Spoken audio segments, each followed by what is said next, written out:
اس کو پہلے لانے کے لیے ایک ادارہ تھا، اب دوسرے ادارے کی لڑائی ہو گئی ہے۔ اب اداروں کی لڑائی میں ہم عوام کدھر جائیں؟ تو ہمیں اطلاع ملی پرائم منسٹر سے کہ جی آپ نے کھانے پہ بھی آنے اور میٹنگ بھی ہے، کھانا بھی ہے، اور دوسرے دن بجٹ تھا۔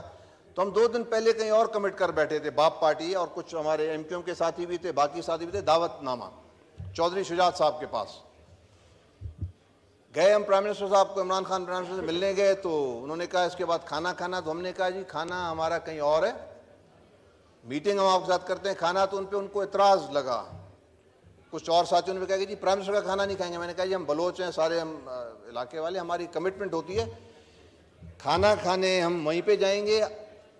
تو ہمیں تھوڑا مسئلہ ہو گیا کہ ہمارے 4 ممبر تو ہم فارغ تھے، ہماری کیبنٹ ممبر بھی تھی، کیبنٹ میں بھی تھی زبیدہ جال صاحبہ۔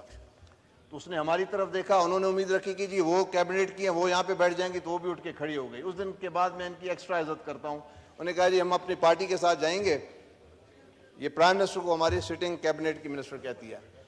یہ تو بات، اصل بات یہ کہ جب ہم راستے میں نکلے تو مجھے فون آنا شروع ہو گیا کہ جی آپ نے کھانے پہ نہیں جانا۔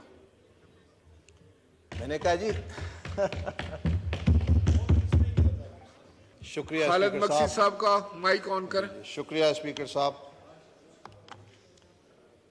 بسم اللہ الرحمن الرحیم، محمد و نصلی اللہ رسول الکریم۔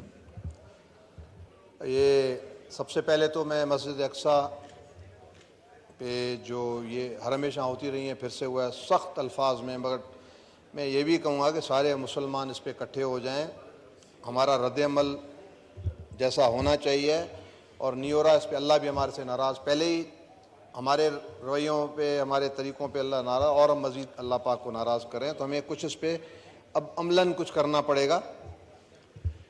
اب میں آتا ہوں جی، جو آج کی پاکستان کی صورتحال ہے کچھ دنوں سے، مجھے اس پہ عجوبہ نہیں ہے اسپیکر صاحب، یہ جو حالات ہیں، اور وہ کیوں کہ یہ 70 سال میں یہ ایک second, order in the house please, بڑی محنت سے میں نے ساری رات آرڈر ان سوچ دی کے، ہاؤس پلیز، تشریف رکھیں۔ آپ پرچیاں کرتے ہیں، ہم نے ادھر دل دماغ میں بناتے ہیں۔ ایک سیکنڈ ترقی جی مسٹر صاحبان، آپ لوگ کمر کر کے چیئر کی طرف کھڑے ہیں، سینئر پولیٹیشنز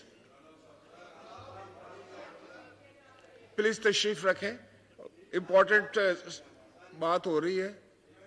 جی جناب خالد حسین مکسی ساری صاحب۔ رات جی بڑی سیریس بات ہے سر، یہ مذاق نہیں ہے جو بنا ہوا ہے، پورے ملک کا معاملہ ہے۔ میں نے جیسے عرض کیا کہ یہ جو صورتحال ہے مجھے عجیب نہیں لگ رہی ہے، اس لیے کہ 70 سال میں ہوتا رہا ہے، یہ تاریخ خود بتاتی ہے کہ ایسے بھی فیصلے ہوئے کہ بڑے لیڈر جان سے چلے گئے، وہ بھی ایسے ہی پاور ہاؤسز سے فیصلے ہوئے۔ تو یہ حسب معمول ہماری عادت سی بن گئی ہے کہ کبھی نظریہ ضرورت ہوتا تھا، اب میرے خیال نظریہ محبت ہو گئی ہے، نظریے میں تھوڑی تبدیلی آ گئی ہے، لگتا ہے ایسے کہ نظریہ محبت کے تحت یہ معاملے ہو رہے ہیں، اور وہ فیصلے جن میں یہ پتہ نہیں کہ قانون کی بات ہے یا جنون کی بات ہے، یہ بھی عجیب لگ رہا ہے۔ تاریخ خود بتاتی ہے کہ کیا اس ملک میں ہوا، کیا نہیں ہوا۔ ملک کو بنانے والے خاندان بھی اس کی زد میں آ گئے، فاطمہ جناح مرحومہ کا معاملہ، جس آئین کی رٹ لگی ہوئی ہے، آئین ملک میں آواز آ رہی ہے، اس کو ہی پھانسی کے پھندے پہ چڑھا کے شہادت، اللہ ان کی مغفرت کرے، تو وہی محفوظ نہیں رہے، اور جس کیس میں اگر وہ ملوث بھی ہوتے تو اس میں بھی پھانسی نہیں لگتی تھی۔ تو جب آپ یہ کر سکتے ہیں تو آج ہم کیا امید رکھیں کہ یہاں پہ اس قسم کے فیصلے دوبارہ نہیں ہو سکتے، کیونکہ اس کا کوئی تدارک نہیں ہوا، اس کے بارے میں کوئی ڈسکشن نہیں ہوئی، اس پہ کوئی فائنل کوئی نتیجہ نہیں نکلا، وہ باتوں کی باتیں رہ گئیں اور ابھی تک باتیں چلی آ رہی ہیں۔ اب آ جاتے ہیں جی آج کی صورتحال پہ کہ اس وقت جو یہ 4 3 3 2 2 3 گنتی شروع ہو گئی ہے، اور ادھر کے اختلافات جہاں پہ بیٹھ کے فیصلے ہونے ہیں، جہاں پہ ترازو کو برابر رکھنا ہے، یہ تو بڑی غیر یقینی صورتحال ہے کہ وہاں پہ جب یہ رویے اور یہ اختلافات اور دراڑ آ گئی ہے تو کیسے باور ہوگا، کیسے بھروسہ ہوگا اس فیصلے پہ؟ پچھلے 4 سال کی میں آپ کو ایک مثال دیتا ہوں کہ یہ چوروں کو پکڑنے کا سلسلہ ہوا اس ملک میں، جی چور پکڑنا ہے، میاں صاحب ہیں، آصف زرداری صاحب ہیں، سب کو وہ جنہوں نے پکڑنا تھا یا جنہوں نے کام کرنا تھا انہوں نے چھوڑ دیا۔ اگر یہ ہاؤس بیٹھ کے اس کام کو شروع کرے، ایس ایچ او بن گیا تھا یہ ہاؤس، اور یہاں سے فیصلے جاتے تو وہ جس کو جیل میں ڈالا گیا، جس کو سزا دی، وہ تسلیم ہی نہیں کرے گا اس کا دل۔ مجھے میرے ساتھ تو پولیٹیکل وکٹمائزیشن ہوئی ہے، میں سے تو بدلہ لیا جا رہا ہے۔ وہ کبھی بھی تسلیم نہیں کرے گا اس سزا کو یا اس جیل میں جانے کو، وہ کہے گا کہ یہ تو ذاتیات پہ ہو رہا ہے۔ تو یہ ہمارے رویے شروع سے رہے ہیں، اور اس وقت یہ جو حکومت کی تبدیلی ہوئی پچھلے 4 سال، جس تجربے کے تحت خان صاحب کی حکومت لائی گئی، اور جو 4 سال جو ہم ساتھی ان کے ساتھ تھے، کچھ 2 واقعے میں 3 بتاتا ہوں۔ ایک دن ایسے ہوا کہ جی ہمیں بجٹ کا سال تھا، 20 غالباً 20 تھا میرے خیال، 19 یا 20، تو ہمیں اطلاع ملی پرائم منسٹر ہاؤس سے کہ جی آپ نے کھانے پہ بھی آنے، اور میٹنگ بھی ہے، کھانا بھی ہے، اور دوسرے دن بجٹ تھا۔ تو ہم 2 دن پہلے کہیں اور کمٹ کر بیٹھے تھے، باپ پارٹی اور کچھ ہمارے ایم کیو ایم کے ساتھی بھی تھے، باقی ساتھی بھی تھے، دعوت نامہ چودھری شجاعت صاحب کے پاس گئے۔ ہم پرائم منسٹر صاحب کو، عمران خان پرائم منسٹر سے ملنے گئے، تو انہوں نے کہا اس کے بعد کھانا کھانا، تو ہم نے کہا جی کھانا ہمارا کہیں اور ہے، میٹنگ ہم آپ کے ساتھ کرتے ہیں، کھانا تو ان پہ ان کو اعتراض لگا۔ کچھ اور ساتھیوں نے بھی کہا کہ جی پرائم منسٹر کا کھانا نہیں کھائیں گے۔ میں نے کہا جی ہم بلوچ ہیں سارے، ہم علاقے والے، ہماری کمٹمنٹ ہوتی ہے کھانا کھانے ہم وہیں پہ جائیں گے۔ تو ہمیں تھوڑا مسئلہ ہو گیا کہ ہمارے 4 ممبر تو ہم فارغ تھے، ہماری کیبنٹ ممبر بھی تھی، کیبنٹ میں بھی تھی زبیدہ جلال صاحبہ، تو اس نے ہماری طرف دیکھا، انہوں نے امید رکھی کہ جی وہ کیبنٹ کی ہیں، وہ یہاں پہ بیٹھ جائیں گی، تو وہ بھی اٹھ کے کھڑی ہو گئی۔ اس دن کے بعد میں ان کی ایکسٹرا عزت کرتا ہوں۔ انہوں نے کہا جی ہم اپنی پارٹی کے ساتھ جائیں گے، یہ پرائم منسٹر کو ہماری سٹنگ کیبنٹ کی منسٹر کہتی ہے۔ یہ تو اصل بات یہ کہ جب ہم راستے میں نکلے تو مجھے فون آنا شروع ہو گیا کہ جی آپ نے کھانے پہ نہیں جانا۔ میں نے کہا جی بریگیڈیئر نے کیا تھا، اور کچھ بتاؤں؟ اللہ اس کی مغفرت کرے۔ تو میں چپ رہا، میں نے کہا یار ابھی اگر ساتھیوں کو بتاؤں گا تو کھانے کا بھی مزہ نہیں آئے گا، پریشان ہو جائیں گے ہم۔ جب کھانا، میں نے کہا جی ابھی ہم کھانا کھا لیں گے پھر بات کریں گے، کہتا ہے نہیں جائیں تو بہتر ہے۔ تو یہ حالت تھی پچھلے 4 سال میں جو وقت گزرا۔ اس کے بعد پھر ہم یہاں پہ تجزیے کرتے تھے آپس میں بیٹھ کے کہ جی لیول ہم اپنے چیک کرتے تھے کہ کس کو کس لیول کا فون آتا ہے، اور ہم پھر عزت محسوس کرتے تھے۔ جس قسم کے افسر کا فون آتا تھا اس قسم سے ہم اپنے کو بتاتے تھے کہ جی ہمارا لیول یہ ہے۔ تو پچھلے 4 سال عمران خان آج سیاست کی اور جمہوریت کی بات کرتا ہے، جہاں اس کو فالو کرنے والے اللہ ان کو بھی ہدایت کرے، کون سی جمہوریت تھی، کون سا نظام تھا؟ کیا ہمارے دل کو تسلی ہوگی کہ جی وہ جمہوریت کے لیے آیا تھا؟ اگر 22 سال کی محنت تھی تو پھر اپنے پاؤں پہ آتا، ہم اس کو سلام کرتے۔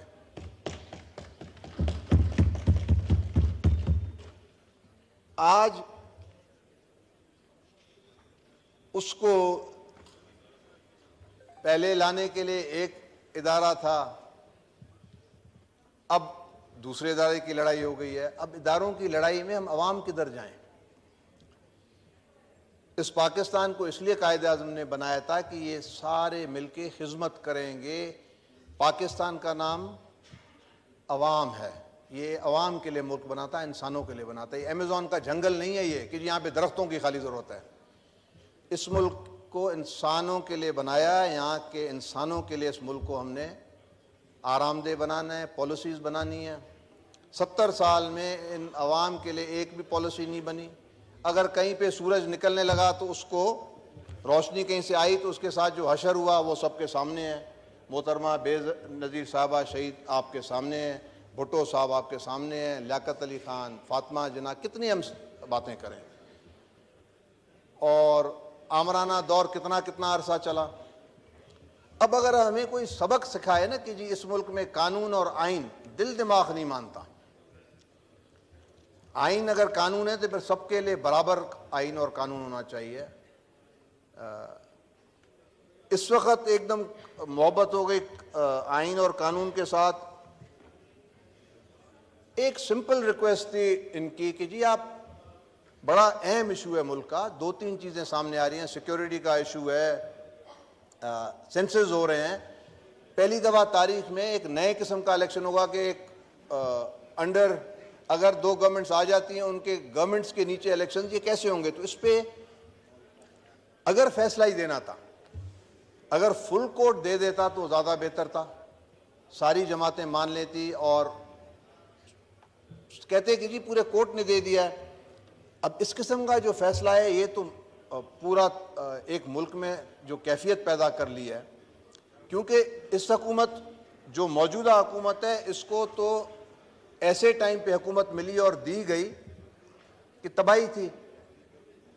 کیونکہ عمران خان کا جو اس وقت گراف تھا یا جو سچویشن تھی وہ خود ان کے منہ سے نکل جاتا تھا, وہ تباہی ان کے گلے میں ڈالی. اور اب ہمارے ساتھ پھر یہ بھی ہو رہا ہے کہ آپ کو پولیٹیکل سوسائڈ بھی کرایا گیا اور آپ آج ایک نارمل عام سی بات مانگ رہے ہیں جو حق ہے اس کا اتنی بڑی جماعتوں کا کہ جی فل کوٹ کو بٹھا دیں. وہ اتنے 3 دماغوں سے اگر 8, 10, 12 دماغ بیٹھیں گے ان کے فیصلے کے آنے سے تقریباً ایک تسلی ہو جائے گی کہ جی سب کا فیصلہ ہے. تو اس وقت جس طرح ہم ملک کو دھکیل رہے ہیں, اداروں کا تصادم جہاں اس وقت یہ ٹکر اگر آگے بڑھ جائے, خدا نخواستہ فائنینشیل ایشو بن جائے, سیکیورٹی مہیا نہ ہو تو الیکشن کیسے ہوں گے. یہ ایک نئی ٹکر شروع ہو جائے گی. جی جناب. تو مقصد صاحب یہ کچھ عرض میں نے آپ کے سامنے کرنا تھا. جو زیادتیاں ہوئی ہیں اس ملک میں, ہم جو چھوٹے صوبوں والے ہیں, کل بھی ہمارے بھائی نے بتایا کہ جی پنجاب کے معاملے میں ہر ہمیشہ ایک فرق رویہ رہا ہے, باقی صوبوں کے معاملے میں فرق رویہ رہا ہے. بے نظیر صاحبہ کا اتنا بڑا حادثہ ہوا تو یہ الیکشن پیچھے ہو گئے تھے نا, کوئی قیامت تو نہیں آئی تھی. 90 روز کا ٹارگٹ تو ویسے ہی وہ گزر گیا ہے. اب اس پہ ضد کرنا 90 روز کی رٹ, تو مجھے تو سمجھ نہیں آتی کہ یہ تو اس لیول پہ ایسے لگ رہا ہے کہ باقاعدہ پارٹی بن گئی ہے. اب جب ادارے بھی پارٹی بن جائیں تو پھر جہاں نیا ایک آئین کا قانون پاس کر دیتے ہیں, اداروں کو بانٹ دیتے ہیں, ان کو بھی ایک پارٹی ٹکٹ دے دیتے ہیں اور نام دے دیتے ہیں کہ کون کس کی پارٹی کون کس کی پارٹی ہے. یہ تو اس طرف ہم جا رہے ہیں. تو ہمیں اس سے ابھی نکلنا پڑے گا. اور اس ہاؤس, پہلی دفعہ اس ہاؤس کو موقع ملا ہے کہ یہ اب ایک فیصلہ کرے اور ایک ایسا میسج عوام کو دے. دانشمندانہ فیصلہ ہونا چاہیے. یہ آزمائش میں ہیں, ان کے اوپر ابھی ایک ان کی دانش اور ان کی وہ ٹیسٹ میں آ گئی ہے, اور ڈٹ بھی جانا چاہیے, گھبرانا بھی نہیں چاہیے. گھبرانے سے کام کبھی بھی نہیں ہوگا, کیونکہ عمران خان بھی یہی سبق دیتا ہے کہ گھبرانا نہیں ہے. وہی جب سبق دے رہا ہے تو پھر ہم کیوں گھبرائیں. کچھ بجاؤ یار, کچھ تالی تو بجاؤ.